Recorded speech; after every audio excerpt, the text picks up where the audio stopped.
Herkese merhaba, kanalıma hoş geldiniz. Bugün sizleri Minnie Mouse çantalarımla karşılıyorum. Geçen hafta Minnie Mouse'un bu sevimli taçlarını örmüştük sizinle beraber. Ah keşke çantası da olsa diyenleri unutmadım. Hafta sonu bu çantayı hazırladım sizler için. İsterseniz böyle beyaz puantiyeli çalışabilirsiniz veya bu şekilde sade örebilirsiniz. Ben yine her zamanki gibi tüm detaylarıyla dikiş ve örgü aşamalarını sizlerle paylaştım. Bakın çok tatlı bir takım olduklarını düşünüyorum. Eğer siz de öyle düşünüyorsanız videoya başlayabiliriz. Kolay gelsin şimdiden.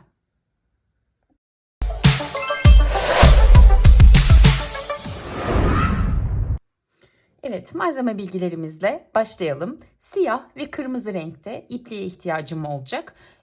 Toplamda çanta için 35-40 gram arası bir iplik yeterli oluyor.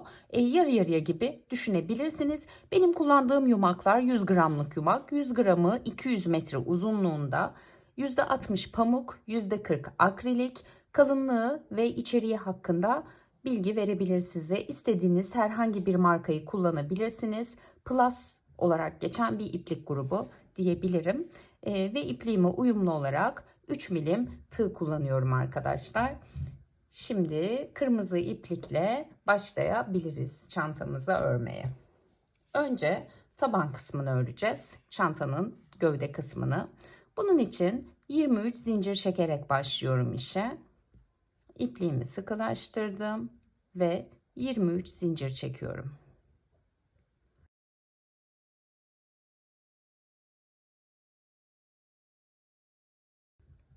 ...23 zincir çektim. İpliği tığıma doladım ve 1, 2, 3. ilmeğe bir tane tekli trabzan örüyorum. Sıradaki ilmeğe tekrar bir tane yarım trabzan örüyorum. Bu şekilde sonda bir ilmek kalıncaya kadar her ilmeğin içine bir tane yarım trabzan örelim arkadaşlar. Yani toplam 20 tane yarım trabzan örüyoruz.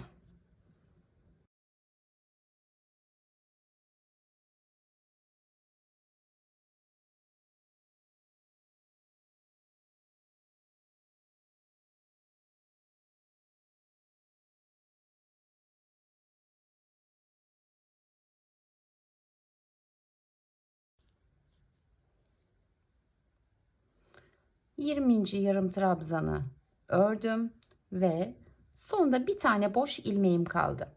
Oraya 3 tane aynı ilmeğin içine 3 tane yarım trabzan örüyorum.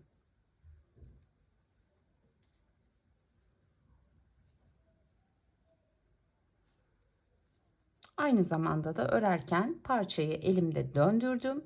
Şimdi ilmeklerin karşı tarafından örmeye devam edeceğim. Hemen şurada ördüğümüz yarım trabzanın karşısına bir tane daha yarım trabzan yaptım. Aynı şekilde sıradaki ilmeğe tekrar yarım trabzan yaptım. Yine bu şekilde sıra sonuna gelene kadar her ilmeğin karşısına şuradaki ilmeklere birer tane yarım trabzan örelim. Sondaki ilmeği boş bırakalım. Toplamda 19 yarım trabzan örmüş olacaksınız bu tarafa.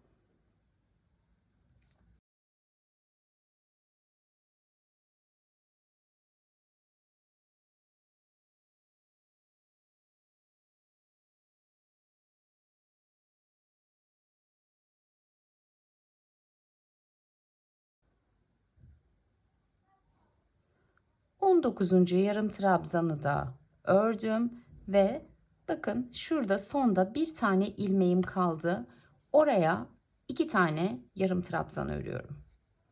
Sonda kalan ilmeğin içine 2 yarım trabzan ördüm ve ilk ilmeğin tepesine bir ilmek kaydırma yaparak bağlandım. Yeni tura başlamak için 2 zincir çektim. Şimdi bu tura arttırma yaparak başlıyoruz. Zincirin dibinden itibaren örmeniz önemli. Bakın ipliğimi doladım. Zincirin dibine 2 tane yarım trabzan örüyorum. Aynı ilmeğin içine 2 tane yarım trabzan ördüm. Şimdi Sıra sonuna gelene kadar, sıra sonu da demeyeyim, şuraya gelene kadar her ilmeğe bir tane yarım trabzan öreceğim. Yani toplamda buradaki arttırmamız hariç 19 tane yarım trabzan öreceksiniz. Evet, 19. yarım trabzanı ördüm. Bakın tam köşe kısım kaldı. Şimdi burada 3 tane arttırma yapacağım. Yani sıradaki ilmeğin içine 2 tane yarım trabzan ördüm. Ondan sonraki ilmeğe yine 2 tane yarım trabzan ördüm. Ve sıradaki ilmeğe tekrar 2 tane yarım trabzan ördüm. Yani 3 tane arttırma yapmış oldum burada. Şimdi tekrar örgümüzü çevirdik. Karşıda kalan ilmekleri öreceğiz. Burada da yine 19 tane yarım trabzan örüyoruz. Her ilmeğin içine bir tane öreceğiz. 19. yarım trabzanı ördüm. Sırada 2 tane ilmeğim kaldı. Şu an boşta. Sıradaki ilmeğin içine 2 tane yarım trabzan örüyorum ve ondan sonraki son ilmeğime tekrar 2 tane yarım trabzan örüyorum. Burada da 2 tane arttırma yapmış oldum. Başlangıçta da zaten bir tane yapmıştım. Yani 3 arttırma bu köşeden, 3 arttırma da bu köşeden yapmış olduk. Şimdi turumuz burada bitti. Yaptığımız ilk yarım trabzanın tepesine ilmek kaydırmayla bağlanıp yeni tur için 2 zincirimizi çektik. Evet, arttırma sıramız bu kadar. Sadece bu 2 turda arttırdık. Şimdi arttırma eksiltme yapmadan her ilmeğin içine bir tane yarım trabzan örerek devam edeceğiz. 3 tur boyunca kırmızı iplikle buna devam edelim. Dikkat etmeniz gereken nokta, her turun sonunda ilk ilmeğe ilmek kaydırma ile bağlanın. Yeni tura 2 zincirle başlayın ve her zaman ilk trabzanınızı ilmeğin dibine örün arkadaşlar. 3 tur 50 yarım trabzan örüp buluşalım. Üçüncü turun son yarım trabzanını da ördüm ve burada artık ipliğimi değiştiriyorum. Siyah renk ile devam edeceğiz.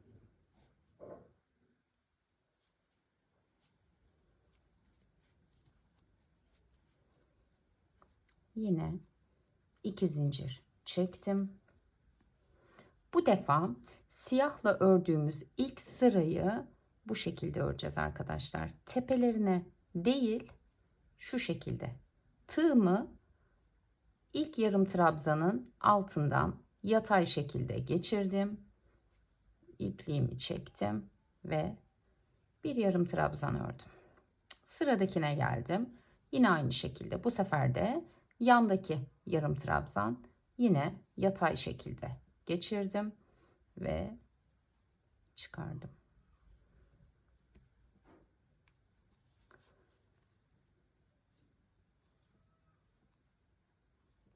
Bir defa daha göstereyim. İpliğimi doladım.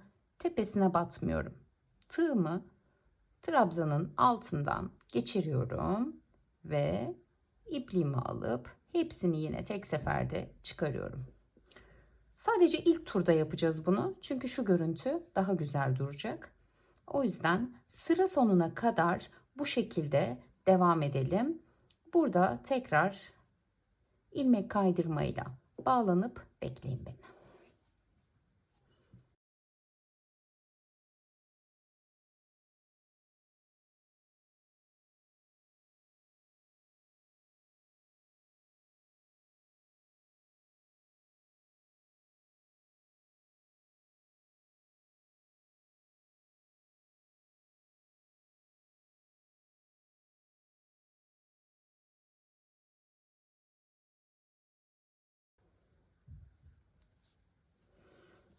Evet. Son yarım trabzanımızı da ördük ve ilk ilmeğin tepesine bir ilmek kaydırma yaparak bağlandık. İçeriden İplerinizi birbirine bağlayıp sıkıca sonrasında kesebilirsiniz. 2 zincir çektim. Bakın içeriden şöyle bir görüntü var ama dışı böyle. Benim daha hoşuma gidiyor bu görüntü. İsterseniz doğrudan bir geçişte yapabilirsiniz. Şimdi bundan sonrasında yine zincirin dibinden başlayarak her ilmeğin içine bir tane yarım trabzan örüyoruz.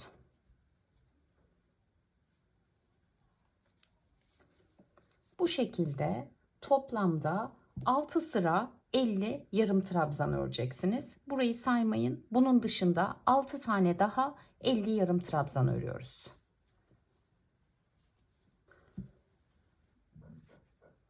Evet, 6. turun son yarım trabzanını da ördüm ve yine ilmek kaydırma ile ilk ilmeğe bağlandım.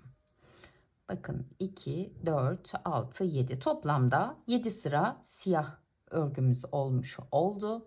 Şimdi son bir tur bir zincir çekiyoruz ve zincirin dibinden itibaren her ilmeğin içine bir tane sık iğne örerek çantamızın gövdesini bitiriyoruz arkadaşlar.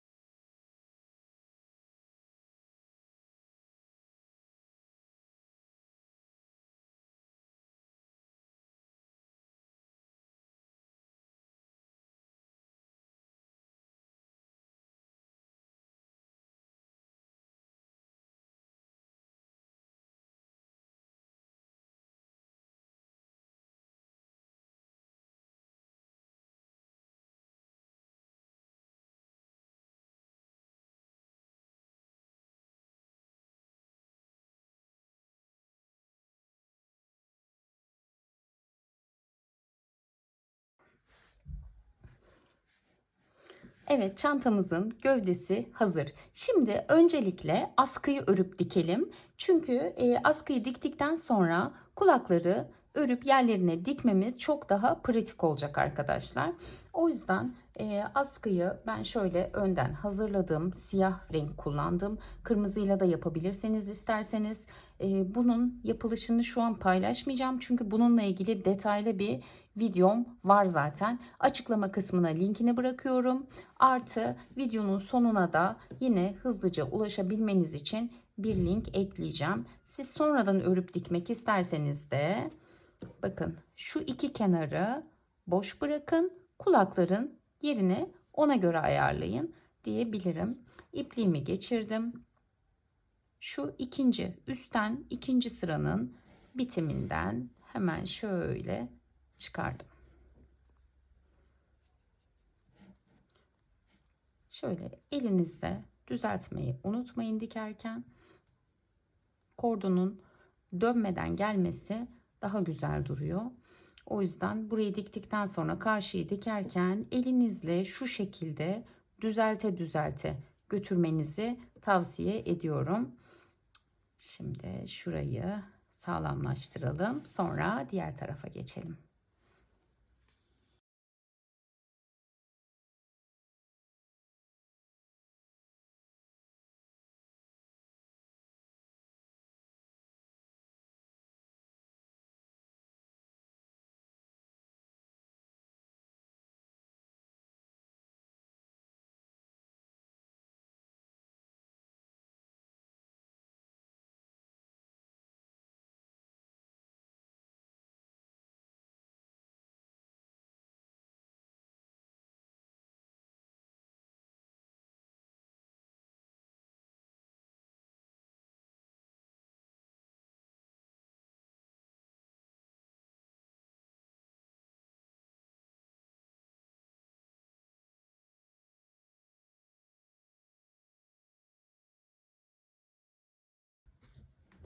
Evet, askımızı da diktiğimize göre kulakları örerek devam edebiliriz.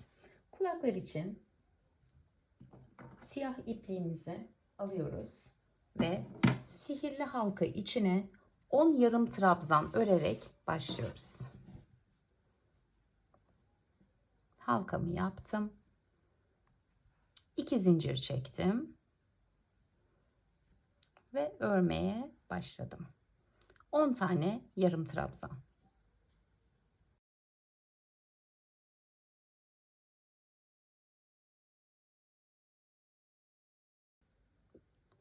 İpliğimi çekerek halkayı sıkılaştırıyorum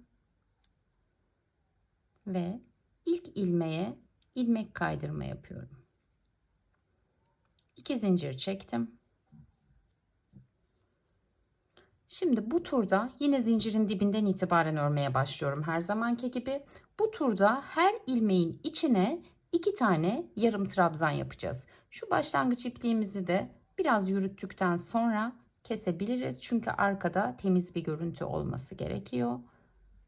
Zincirin dibine bir yarım trabzan battım. Aynı noktaya bir tane daha yarım trabzan ördüm. Toplamda 20 yarım trabzana ulaşacağız. Sıra sonuna kadar her ilmeğe 2 tane yarım trabzan örelim.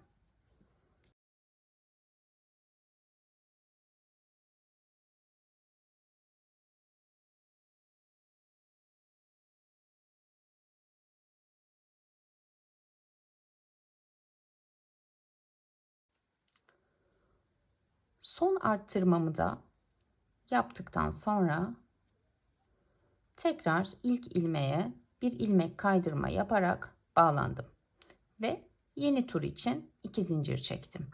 Başlangıç ipliğimi içeriden yürütmüştüm. Onu da kökünden kestim sağlamlaştırdıktan sonra.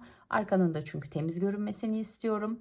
Şimdi bu turda zincirin dibinden itibaren yine örüyoruz. Bir tane tek trabzan yaptım. Sıradaki ilmeğe 2 tane yarım trabzan yaptım. Yine aynı şekilde bir tek,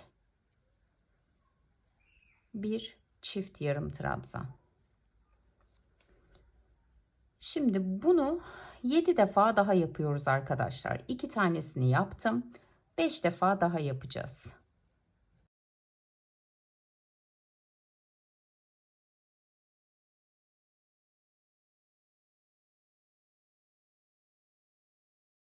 Evet, 7. arttırmamı da yapıyorum şimdi.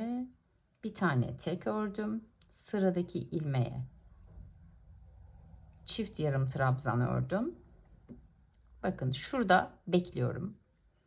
Sıradaki ilmeğe bir tane yarım trabzan ördüm. Yanındaki ilmeğe bir tane daha yarım trabzan ördüm. Ve kulağı bitirmiş oldum. Çünkü şöyle bir görüntü olmasını istiyorum. İpliğinizi dikiş için uzun bırakarak kesebilirsiniz.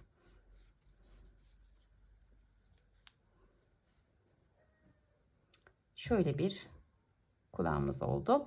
Aynısından bir tane daha örelim hemen. Evet, ikinci kulağı da ördüğümüze göre artık dikiş aşamasına geçebiliriz. İpliği iğneme geçirdim. Bakın kulağı şöyle tutayım, öyle göstereyim size. Şuradaki ilmekleri çantaya dikiyorum direkt. Hemen şu askının yanındaki boş ilmekten başlıyorum dikmeye. Bu şekilde sırayla bir kulaktan bir çantadan dikerseniz hem görüntü düzgün olur hem de sağlam olur. Bir tane çanta gövdesinden aldım. Bir tane de kulaktan aldım. Yani karşılıklı her ilmeği birbiriyle birleştirmiş oluyorum böylece.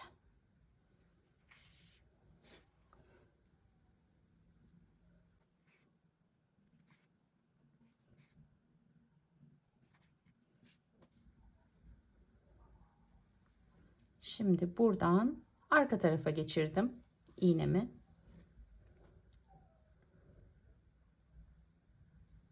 Arkadan da şöyle yine bir geçebilirsiniz.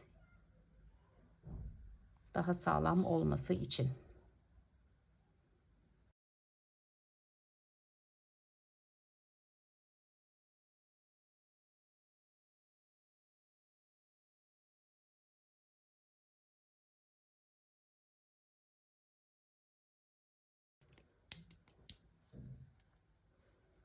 İpliğimi içeride biraz yürüttükten sonra kestim.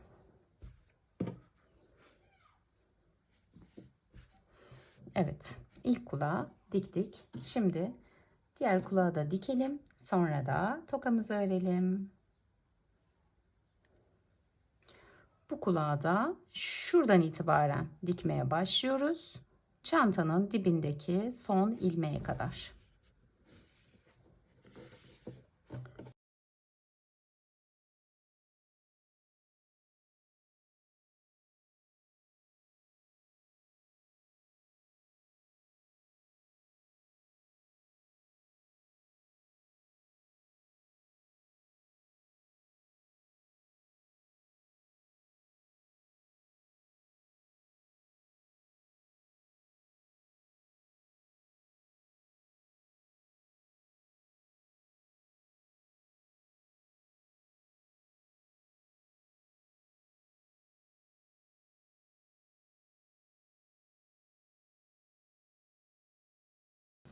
Evet, iki kulağı da diktik.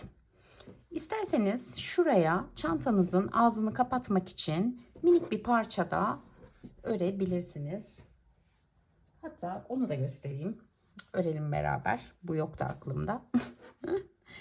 Şurada zaten kalan boşluk belli. 1, 2, 3, 4, 5 tane ilmek saydım ben burada. Sizin tabi diktiğiniz noktalara göre değişiklik gösterebilir. Ona göre ayarlarsınız. En baştan ipliğimi geçirdim. 2 zincir çektim ve zincirin dibinden itibaren örmeye başladım. Bir tane yarım trabzan ördüm. Sıradaki ilmeğe bir tane daha yarım trabzan ördüm. Yani buradaki 5 ilmeğin hepsine bir tane yarım trabzan örerek ilerliyorum. Dördüncüyü yaptım ve 5. Sıra sonuna geldim. 2 zincir çekiyorum ve geri dönüyorum. Yine zincirin dibinden itibaren örmeye başlıyorum. Yine 5 tane yarım trabzan.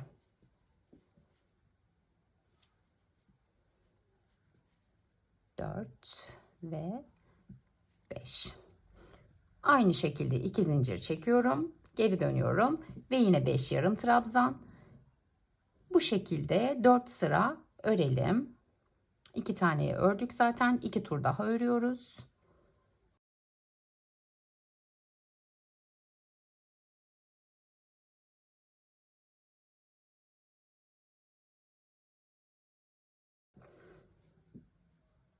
Evet, toplamda 4 tur 5 yarım trabzan ördüm. 2 zincir çektim. Zincirin dibine bir tane yarım trabzan ördüm. 2 tane zincir çekiyorum. 1, 2 ve 3 tane ilmek atlıyorum. Dördüncü ve 5. ilmeğe de birer tane yarım trabzan örerek bitiriyorum. Şöyle küçük bir düğme iliği yapmış olduk burada da.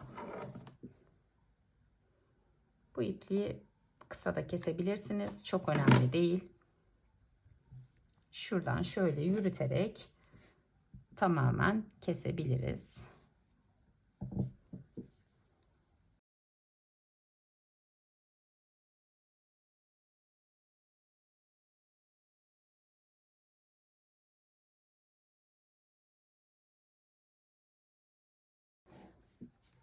Şuraya minik bir düğme dikelim şimdi.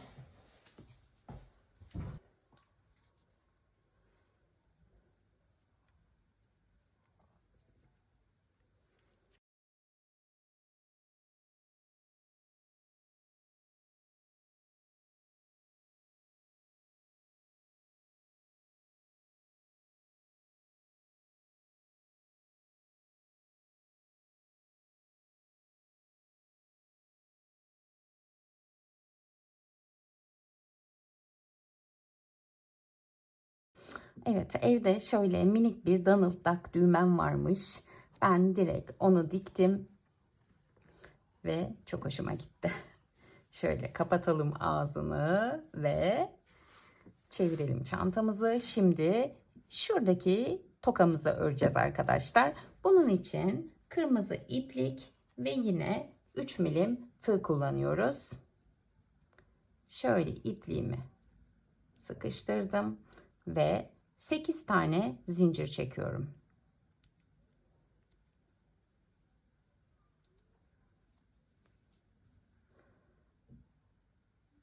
İkinci ilmekten itibaren geriye dönerek 7 tane sık iğne örüyoruz.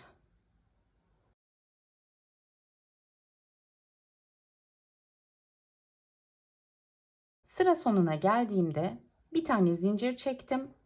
Tekrar geri döndüm ve zincirin dibinden itibaren tekrar 7 tane sık iğne örüyorum.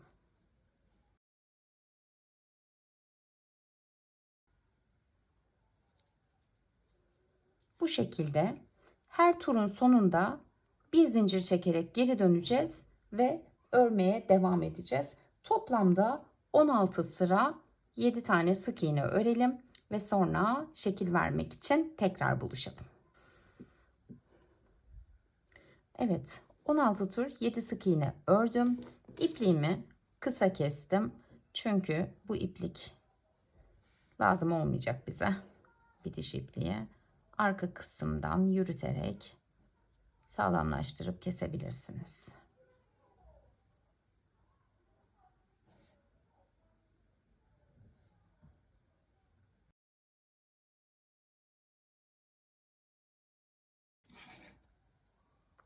Şimdi iğneye az miktarda kırmızı iplik geçirelim. Hatta ucuna da bir düğüm yapabilirsiniz açılmasın diye. Şu orta kısma hafiften bir şekil verelim bantını örmeden önce.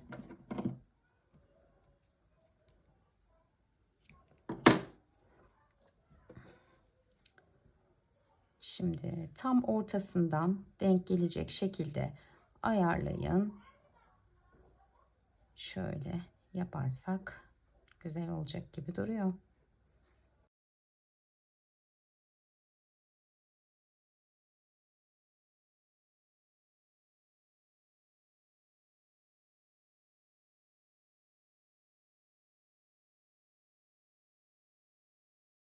Evet. Şöyle 2 turda döndürdüm ve arkadan yine ipliği sağlamlaştırıp kesebilirsiniz direkt. Bunu da kullanmayacağız artık çünkü dikişte. Siyah bir bant öreceğiz şimdi buraya ve o bantın ipliğiyle de çantanın üzerine dikeceğiz.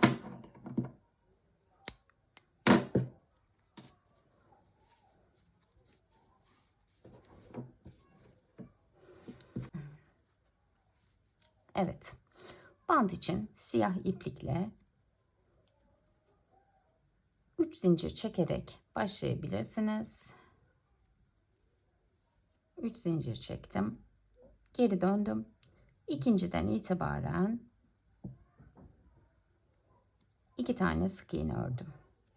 Bir zincir çektim. Geri döndüm. 2 sık iğne daha ördüm. Yine aynı şekilde bu işlemi bu bant şu kurdelenin fiyongun etrafını sarana kadar yapalım.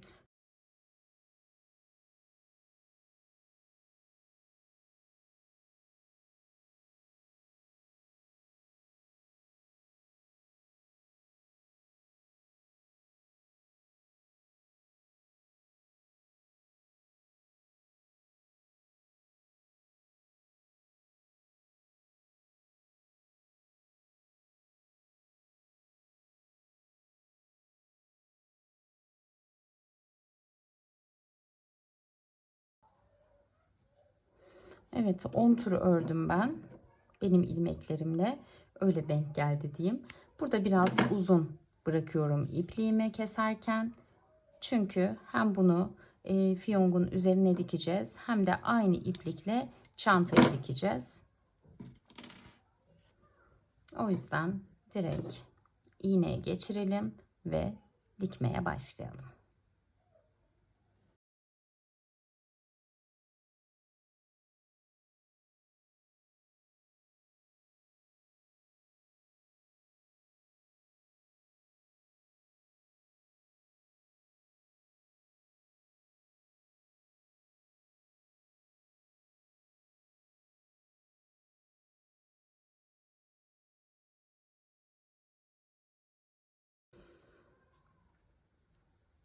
Evet, tokamız hazır olduğuna göre artık çantaya dikebiliriz.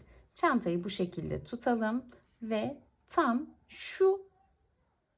şuradaki mesafeye dikebilirsiniz. Bakın şöyle koyun, hatta iğneleyebilirsiniz emin olmak için. Şöyle bir görüntü benim hoşuma gittiği için ben tam şuraya dikiyorum şimdi.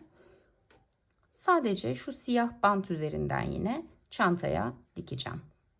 Kurdele kısmına dokunmadan.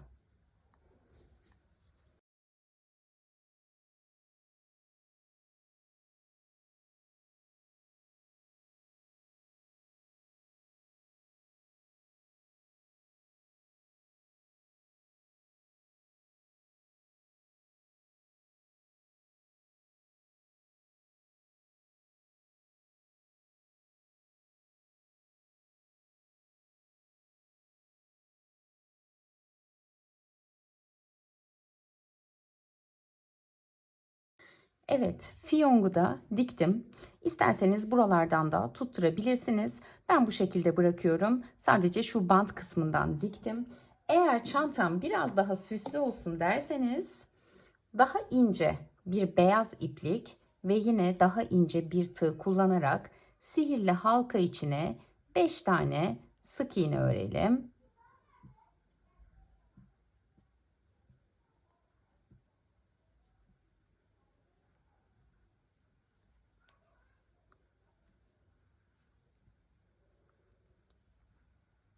Halkayı kapatıp ilk ilmeğe ilmek kaydırmayla bağlanalım ve ipliği biraz uzun bırakarak keselim.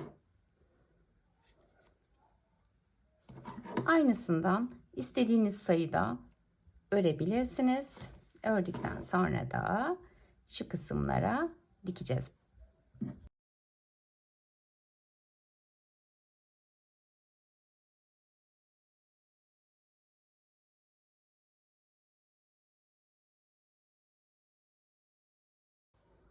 Ben şöyle toplam 7 tane ördüm. Bunları da diktikten sonra çantamız hazır. Evet, benim çantam hazır. Bence bu beyaz puantiyeler bu çantaya çok yakıştı. Umarım siz de sevmişsinizdir. Geçen hafta ördüğüm mini mouse taçımı da şöyle sizinle paylaşmak istiyorum. Bence ikisi yan yana çok tatlı bir takım oldular. Videosunu da ekliyorum şimdi. Gözden kaçıranlar olduysa mutlaka izlesin ve denesin. Eğer beğendiyseniz beğen tuşuna basmayı ve kanalıma abone olmayı unutmayın lütfen. Yeni videolarda görüşmek üzere. Hoşça kalın.